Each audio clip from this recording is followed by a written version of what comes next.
بازار اردوخان یاکوب دینموی بازاری تتن یاسین گل هر گهورینه که دستالات دا پیداد بیتلوینه که باشد که ویتوی بازاری پشتی پکینانا کابینانی حکومت هرم کردستان جی هدی خلک دولمند پاره خود این تد نام بازاری دا اتنها دا لوین کفتی بازار اردوخانیان دهو که پشتی حکمت هاتی دا مزراندن حرکه پیچه که باشتره خاصتا دهو که بخودا اطراف حرکه های بس نوکی یا هجاره بس پشتی حالی هاتی ها حکمت هاتی دا مزراندن یعنی حرکه پیچه که باشتره بس داخلی دهو که گله باشه بس اطراف اوسا خوش نبویه وکی ام بهزره وکی جاره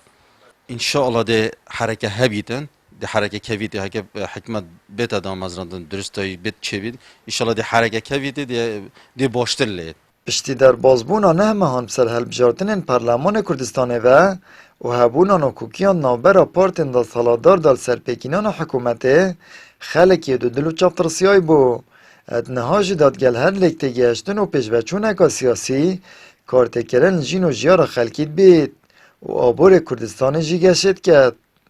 شکا ما تقریبا بری نبروزی باش بو بس پشتی نبروزی بره همه تقریبا پشتی دنگو باست ایران الجل عراق وان بشکل شکل استرالیا هاتی نکا شکل حرکات شکل باشترش بری نکه بسیارت هین دانستاندنت هین احتمال بر باشی بچی جابه خلک خریلی باشتر دیبیدن اف حزبیت کردستانی هون ایک بنو حکمتا و ایک بیتو تشکیل بی توقع ما خرج شده چه بن هون نبنه ایک و هون باگ نبنو بزدیت کده بن کجا چی نمید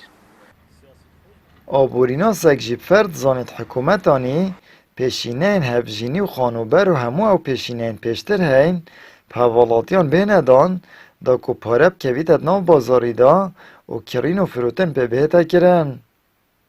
لک تگهشتن و لک نزیک بونا پارت و لان سیاسی نخواست مجی پکینانا کابینا حکومته رنگ ودانا خود شور کتن و دیکارتی کرنا راستا خو ارینی هبیتل سر همی سکتر دی تای بجی آبورید بابت این آبوریج دا پشکا شیریر بابت خانوبر عقاراتات کویتن چونکی او محرکیان دینموی ولوین همی سکتر دی اف همی جور سلفایان پیشینا وقت تنت ناف بازاری دا پاره که مازنت کفته بردست خلکی او کسی ورد گریتن بونمون سلف عقاریان خانوبر وقت کابرا سلفی ورد گریتن دهان کار و هوستا و نجار و لباخل بردستی شول کن چنگی آوایی کی چت کتن او پارت کفته دسته وا بیت دهات بوا او پریا خوی دهاتی بنت مزخن بیت درگه په گوهارتنه اگر شر و آلوزین عراق پیدا بون پشت سال 2014 و هاتنا جماره کازوری آوره و پنابر مپارزگاه دهو که خانین کره کم ببونو کرین و فروتنا خانیان جیرا واستی آبو